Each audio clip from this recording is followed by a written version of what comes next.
ಸದ್ಯ ನಾನು ಚಿಕ್ಕಬಳ್ಳಾಪುರದ ಪೆರೇಸಂದ್ರದಲ್ಲಿದ್ದೀನಿ. ಅಂದರೆ ಪ್ರದೀಪ್ ಈಶ್ವರ್ ಅವರ ಊರು. ಪೆರೇಸಂದ್ರದ ಅಭಿವೃದ್ಧಿ ಬಗ್ಗೆ ನಾನಾ ರೀತಿಯ ಕನಸುಗಳನ್ನು ಕಟ್ಕೊಂಡಿದ್ರು ಪ್ರದೀಪ್ ಈಶ್ವರ್ ಅವರು. ಹಾಗಾದರೆ ಪೆರೇಸಂದ್ರದಲ್ಲಿ ಈಗಿನ ಪರಿಸ್ಥಿತಿ ಹೇಗಿದೆ, ಅವರ ಎಮ್ ಎಲ್ ಎ ಆದಮೇಲೆ ಏನೇನು ಅಭಿವೃದ್ಧಿ ಆಗಿದೆ ಅಂತ ಸದ್ಯ ಆ ಊರಿನ ಎಂಟ್ರೆನ್ಸಲ್ಲಿ ನಾನು ಇದ್ದೀನಿ. ಬೋರ್ಡ್ ನೋಡ್ತಾ ಇದ್ದೀರಿ, ಪೆರೇಸಂದ್ರ ಅನ್ನುವಂಥ ಬೋರ್ಡ್ ಕಾಣಿಸ್ತಾ ಇದೆ. ಈ ಪೆರೇಸಂದ್ರ ಅನ್ನುವ ಬೋರ್ಡ್ ಪಕ್ಕದಲ್ಲೇ ಇದೆ ಪೆರೇಸಂದ್ರ ಗ್ರಾಮ ಪಂಚಾಯಿತಿಯ ಕಾರ್ಯಾಲಯ ಕೂಡ ಇದೆ. ಹಾಗೆ ಮುಂದೆ ಸಾಗಿದ್ರೆ ಅಲ್ಲೊಂದು ಮೂಲವ್ಯಾಧಿ ಆಸ್ಪತ್ರೆಯೂ ಕೂಡ ಇದೆ. ಇಲ್ಲಿನ ವ್ಯವಸ್ಥೆ ಹೇಗಿದೆ? ಪೆರೇಸಂದ್ರದಲ್ಲಿ ಅಂದ್ಕೊಂಡಂಗೆ ಈಗ 3 ವರ್ಷ ಆಯಿತು ಪ್ರದೀಪ್ ಈಶ್ವರ್ ಅವರು ಮೊದಲ ಬಾರಿಗೆ ಎಮ್ ಎಲ್ ಎ ಆಗಿ. ಸೊ ಹಾಗಾಗಿ ಪ್ರದೀಪ್ ಈಶ್ವರ್ ಏನೇನು ಕೆಲಸ ಮಾಡಿದ್ದಾರೆ ಇಲ್ಲಿ ಅಂಥೇಳಿ ಇದೇ ಚಿಕ್ಕಬಳ್ಳಾಪುರದ ನಾನಾ ಭಾಗದಲ್ಲಿ ಗ್ರೌಂಡ್ ರಿಪೋರ್ಟ್ ಮಾಡುವಂಥ ಮೂಲಕ M L A marks card ಅನ್ನೋ ರೀತಿಯಾಗಿದ್ದು.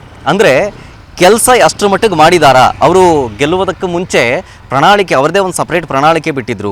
ಆಸ್ಪತ್ರೆ ವಿಚಾರಕ್ಕೆ ಸಂಬಂಧಪಟ್ಟಂತೆ, ಸರ್ಕಾರಿ ಸ್ಕೂಲ್ ಬಗ್ಗೆ, ರೈತರ ಬಗ್ಗೆ, ಜೊತೆಗೆ ಸ್ಟೂಡೆಂಟ್ಸ್ಗಳ ಬಗ್ಗೆ, ಆಮೇಲೆ ಅಧಿಕಾರಿ ವರ್ಗದ ಬಗ್ಗೆ, ಜಿಲ್ಲಾಡಳಿತದ ಬಗ್ಗೆ, ಎಲ್ಲ ರೀತಿಯ ಬಗ್ಗೆಯೂ ಕೂಡ ನಾನಾ ರೀತಿಯ ಕನಸುಗಳನ್ನು ಕಟ್ಕೊಂಡು ಅವರೇ ಒಂದು ಮ್ಯಾನಿಫೆಸ್ಟೋವನ್ನು ರಿಲೀಸ್ ಮಾಡಿದರು. ಆ ಮ್ಯಾನಿಫೆಸ್ಟೋ ಪ್ರಕಾರವೇ ಕೆಲಸಗಳಾಗ್ತಾ ಇದೆಯಾ? ಪೆರೇಸಂದ್ರದಲ್ಲಿ ಯಾವ ರೀತಿಯ ಅಭಿವೃದ್ಧಿ ಆಗ್ತಾ ಇದೆ ಅದೆಲ್ಲವನ್ನೂ ಕೂಡ ಪೆರೇಸಂದ್ರದ ಗ್ರಾಮಸ್ಥರ ಬಾಯಿಂದ ಕೇಳುವಂಥ ಸಂದರ್ಭದಲ್ಲಿ ನಾನೀಗ ಪೆರೇಸಂದ್ರ ಗ್ರಾಮದಲ್ಲೇ ಇದ್ದೀನಿ. ಬನ್ನಿ ಜನರನ್ನ ಮಾತನಾಡಿಸುವಂಥ ಪ್ರಯತ್ನವನ್ನು ಮಾಡ್ತೀನಿ. ಹೆಂಗಿದೆ ಊರು?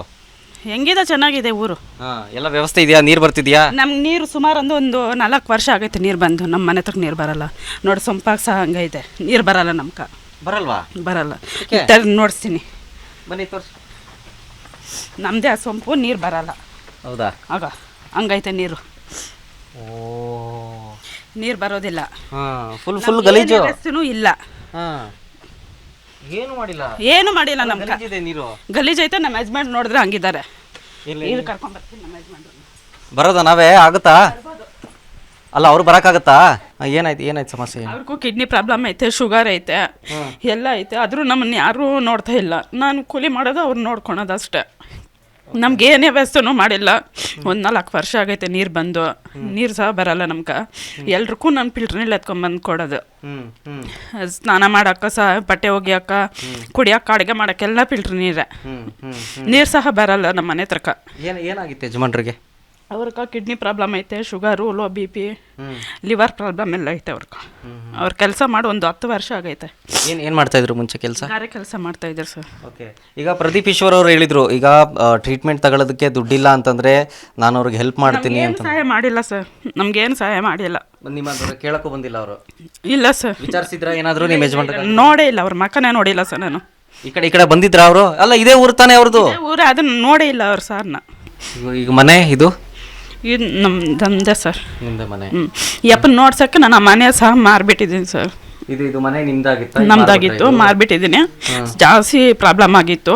ಮನೆ ಸಹ ಮಾರ್ಬಿಟ್ಟು ಇವ್ರಿಗೆ ತೋರಿಸಿದ್ದೀನಿ ಸರ್ ನಾನು. ಏನಂದ್ರು ಡಾಕ್ಟರ್? ಏನಂದ್ರು? ಅದು ಇರೋವರೆಗೂ ನೋಡ್ಕೊ ಹೋಗಮ್ಮಂದ್ರು.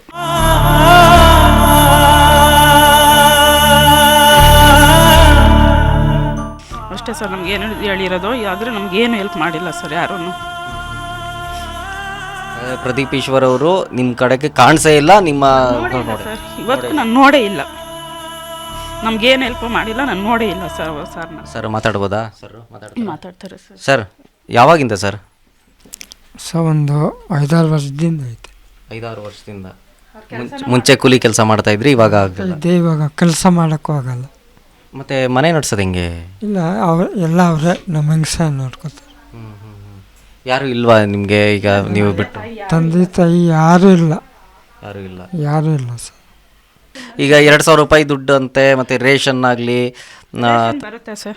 ರೇಷನ್ ಬರುತ್ತೆ. 2,000 ರೂಪಾಯಿ ಬರ್ತಿದೆಯಾ ಗೌರ್ಮೆಂಟ್? 2,000ರಿಂದ ಬರುತ್ತೆ. ಆದರೆ ನಂಗೆ ಕೆನರಾ ಬ್ಯಾಂಕಲ್ಲಿ ಲೋನ್ ಐತೆ, ಅದಕ್ಕೆ ಅಮೌಂಟ್ ಕಟ್ ಆಗ್ತಾ ಇದೆ. ಓಕೆ. ಹಂಗಾರೆ ಸಹಾಯ ಮಾಡೋದಕ್ಕೆ ನಿಮ್ಮ ಕಡೆಗೆ ಬಂದೇ ಇಲ್ಲ. ಅವ್ರು ಹೇಳಿದರು, ಯಾಕೆಂದರೆ ಬಡವರಿಗೆ ಅಥವಾ ನಮ್ಮೂರಲ್ಲಿ ಅಥವಾ ನಮ್ಮ ಕ್ಷೇತ್ರದಲ್ಲಿ ಆರೋಗ್ಯ ಸಮಸ್ಯೆ ಇದ್ದರೆ ದುಡ್ಡು ಕಟ್ಟೋಕ್ಕಾಗಲಿಲ್ಲ ಅಂದರೆ ನಾನು ನೋಡ್ಕೊತೀನಿ. ಬೆಂಗಳೂರಲ್ಲಿ 5 ಆಸ್ಪತ್ರೆಗಳ ಜೊತೆಗೆ ಟೈಅಪ್ ಮಾಡ್ಕೊಂಡಿದ್ದೀನಿ ಅಂತೇಳಿ ಪ್ರದೀಪ್ ಈಶ್ವರ್ ಅವರು ಹೇಳಿದರು. ಮ್ಯಾನಿಫೆಸ್ಟೋ ನನ್ನ ಹತ್ರ ಇಲ್ಲೇ ಇದೆ. ಮ್ಯಾನಿಫೆಸ್ಟೋದಲ್ಲಿ ಅವರೇ ಹೇಳಿದ್ದಾರೆ ಪ್ರಣಾಳಿಕೆಯಲ್ಲಿ. ಸೊ ಅದನ್ನು ನೆರವೇರಿಸಿಲ್ಲ ಅವರು. ಹಂಗಾರೆ ಇಲ್ಲ ಸರ್, ನಾನು ನೋಡೇ ಇಲ್ಲ ಸರ್. ನೋಡೇ ಇಲ್ಲ ಸರ್. ಯಾವಾಗ ಲಾಸ್ಟ್ ನೋಡಿದ್ದೆ? ಯಾವಾಗ? ನಾನು ನೋಡೇ ಇಲ್ಲ ಸರ್. ಓಟ್ ಕೇಳಕ್ಕೆ ಬಂದಾಗ? ಓಟ್ ಕೇಳೋಗೂ ನಾನು ನೋಡಿಲ್ಲ ಸರ್. ಮತ್ತೆ ಬಂದಿಲ್ಲ ಸರ್. ಆದರೂ ನಾನು ಹೇಳಿದ್ದೆ ನನ್ನ ಪ್ರಾಬ್ಲಮ್ ಹಿಂಗೈತೆ ಅಂತ. ಮತ್ತೆ ನೋಡ್ಕೊಂಡು ಹೋಗೋವ್ರೆ, ಮತ್ತೆ ಬರಲಿಲ್ಲ, ಏನಿಲ್ಲ ಸರ್. ನಮಗೆ ಸರ್ಕಾರದಿಂದ ಯಾವುದೇ ಸೌಲಭ್ಯ ಸಿಗ್ತಾ ಇಲ್ಲ ಸರ್. ಮನೆ ನೋಡಿದ್ರೆ ಹಿಂಗೈತೆ ಸರ್. ಅವರೊಬ್ಬರು ಕೆಲಸ ಮಾಡಿ ಜೀವನ ನಡೆಸಬೇಕು. ಅವ್ರಿಗೆ ವಿಷ ಮುಟ್ಸೋಂಥ ಕೆಲಸನ ರಾಜ್ ನ್ಯೂಸ್ ಮಾಡುತ್ತೆ, ಆಯಿತಾ? ನಿಮ್ಗೇನು ಸಮಸ್ಯೆ ಇದೆ, ನಿಮ್ಗೇನು ಬೇಕು MLA ಕಡೆಯಿಂದ, ಅವ್ರು ಏನೇನು ಪರಿಹಾರ ಮಾಡಬೇಕು ಅಥವಾ ಮಾಡಿಕೊಡ್ತೀನಿ ಅಂತ ಏನೇನು ಹೇಳಿದರು, ಏನೇನು ಸಮಸ್ಯೆ ಇದೆ ಎಲ್ಲ ಹೇಳಿ ಇಲ್ಲಿ. ಸರ್ ಏನು ವ್ಯವಸ್ಥೆ ಅಂತ ನಾನು ಹೇಳಿ ಸರ್ ಹೋಗ್ಲಿ. ಅದೇ ನಮ್ಗೆ ಇಂಥ ಪರಿಸ್ಥಿತಿ ಐತೆ ಸರ್, ಅಷ್ಟೇ, ಇನ್ನೇನು ಇಲ್ಲ. ಈಗ ಮೂಲ ಸೌಕರ್ಯ ಬೇಕು ಮತ್ತು ನಿಮ್ಮ ಯಜಮಾನ್ರಿಗೆ ಟ್ರೀಟ್ಮೆಂಟಿಗೆ ಸಹಾಯ ಮಾಡಬೇಕು ಅವರು. ಹೌದು ಸರ್.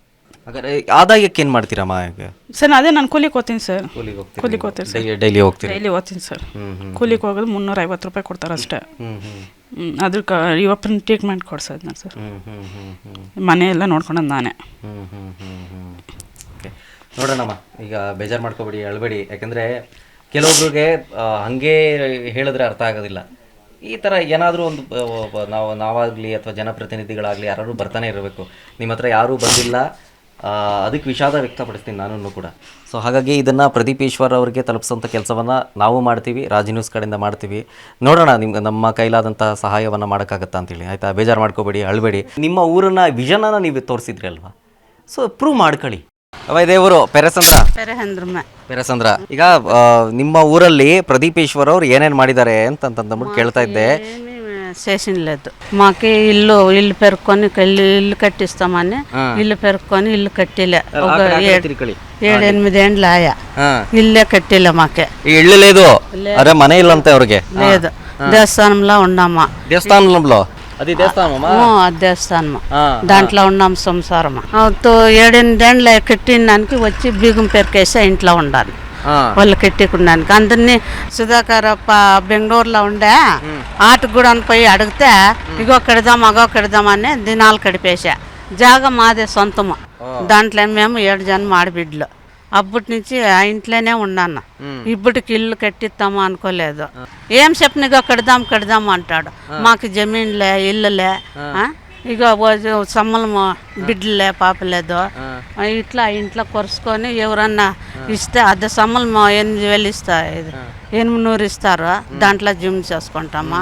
ఈ బాధ పెట్టిండారు. ఇల్లు ఉండే ಗುಡಿಸೋನ ಪೆರ್కొని ಈ ಬಾದ್ ಪೆಟ್ಟಿಂಡಾರು ಮಾಕೆ ಇಲ್ಲಲೇ. ಇದೇ ಪೆರೆಸಂದ್ರದವರು ನಾನು ಹಿಂದ್ಗಡೆ ಕಾಣಿಸ್ತಾ ಇದೆಯಲ್ಲ, ಈ ದೇವಸ್ಥಾನ ಇದೆಯಲ್ಲ, ಆ ಜಾಗ ಇವ್ರದೇ ಅಂತೆ.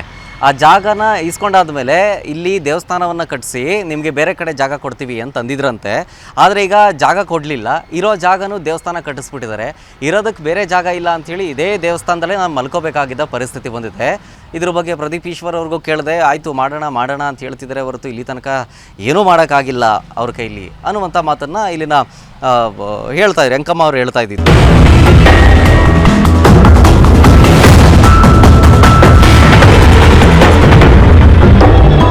ದೇವಸ್ಥಾನಕ್ಕೆ ಅಂತ ಕೇಳಿದ್ರು, ನಾನು ಕೊಟ್ಟಿದ್ದೀನಿ.